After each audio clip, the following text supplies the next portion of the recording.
সাদা হৈছে ভাতৃত্ববোধৰ প্ৰতীক মানে আপুনি থিয় হৈ আছে সাদা মাৰি আছে পিছফালৰ পৰা এনেকৈ হাত এটা আহিব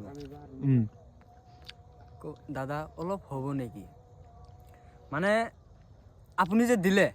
সাদাটো দিলে দিয়াৰ পিছত মানে তাৰ পৰাই মানে এটা ভাতৃত্ববোধৰ মানে এটা পৰিচয় আহি যায় তাৰপিছৰ পৰা মানে মাতামাতি দাদা ভাই এনেকুৱা ধৰণৰ আপোনাৰ হেৰি আহি যায় বুজিছেনে নাই গতিকে এইটো ভাতৃত্ববোধৰ প্ৰতীক বুলি ক'ব পাৰি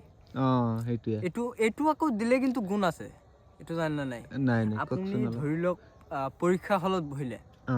আপোনাৰ মূৰত একো অহা নাই কি লিখিম কি নিলিখো আপুনি মাৰি আছে চাব মানে কিবা এটা মানে ফিল হ'ব আহি আছে মাৰি আছে আপুনি যিমান মাৰিব সিমান আহি থাকিব যেন আপুনি এইটো এনেকুৱাকৈ জাগাত বহাই ল'ব হা ইয়াত আকৌ অলপ টেপ কৰিব লাগিব কৰিলে দুবাৰ পেলাব লাগিব মুখত আহি থাকে পেলাই কিনে আপুনি